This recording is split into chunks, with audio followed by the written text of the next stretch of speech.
Hello, and welcome to Day by Day True Crime Stories, the podcast where we explore a different crime or justice milestone from this day in history. I'm your host, Kona Gallagher, and today is September 21st. On this day in 2001, the world was still reeling from the September 11th attacks in the United States.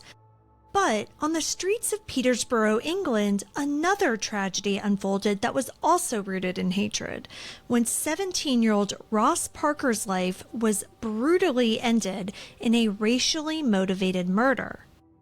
Today, we're talking about the death that shocked Britain and left a community asking how prejudice could erupt into such violence. Let's get started.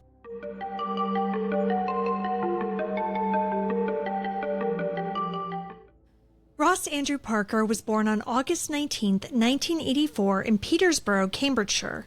He was the son of Davinia and Tony Parker. His father ran an auto body repair business and his mother worked as a waitress.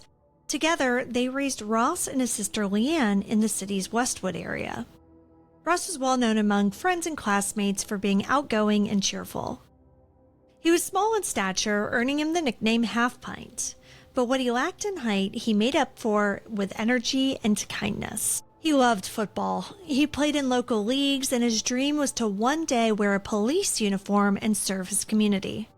At school, he studied business and earned a GNVQ in business studies at Jack Hunt School. By 17, he was already working part-time at the Solstice Pub, helping in the kitchen and supporting the bar. It was there that he met his girlfriend, Nicola Toms. Life was simple. Ross wasn't chasing fame or fortune. His goals were straightforward: to work, to serve, and to spend time with the people he loved. And that's what made what happened next all the more devastating. It was just after 1:15 a.m. on September 21st. Ross and Nicola were walking home after a shift, heading along a cycle path by Borges Boulevard in Peterborough's Millfield area. Out of the shadows, they were confronted by a group of young men, most of them of Pakistani descent. Some wore balaclavas. Later in court, it would be revealed that these attackers had gone out that night with one aim: to find someone to attack simply because they were white. Ross didn't stand a chance. The gang blocked his path. They sprayed tear gas in his face, and then the violence escalated. Ross was stabbed multiple times in the throat and chest with a foot-long hunting knife. As he fell to the ground, the men continued to kick and punch him. Nicola fled, desperate for help. She sprinted to a nearby petrol station, begged for a phone, called the police, and even flagged down a passing patrol car. But by the time she returned, Ross had already bled to death on the pavement. He was just 17. Police immediately recognized the brutality of this attack, and within 48 hours, Cambridgeshire police had arrested 12 young men, all of Pakistani descent. Officers knew tensions were high, especially coming just 10 days after the 9/11 attacks in America. They feared that the murder could ignite retaliation and unrest in Peterborough. Leaders within the city's Muslim community stepped forward, offering rewards for information and condemning the violence. Detective Chief Inspector Dick Harrison later praised their cooperation, saying that it was critical to moving the case forward. By the end of September, 4 men were charged: Ahmed Ali Awan, 21, Shahid Nazir, 19, Sarfraz Ali, 25, and Zaraf Marad, 20. For Ross's family, those arrests offered some hope. But in March 2002, when all 4 were unexpectedly granted bail, the family was devastated. Ross's sister Leanne spoke publicly, saying, quote, "We can't begin to comprehend why they've been allowed out of prison at this stage," end quote. The Parkers even wrote to Home Secretary David Blunkett pleading for the decision to be overturned. But their pleas were ignored. Meanwhile, searchers built their case. Searchers of the suspects' homes uncovered a hunting knife and a hammer hidden in the garage. The knife carried Nazir's fingerprints and Ross's blood. His DNA was also found on clothing and balaclavas belonging to the group. Even more chilling were covert recordings that had been made.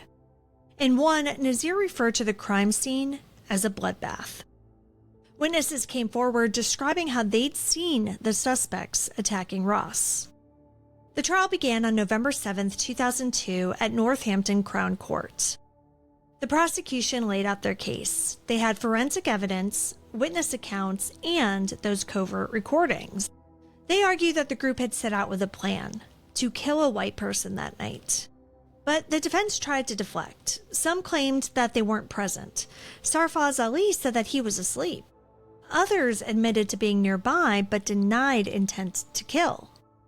For one defendant, Zaraf Marad, the jury was unconvinced by the prosecution's case.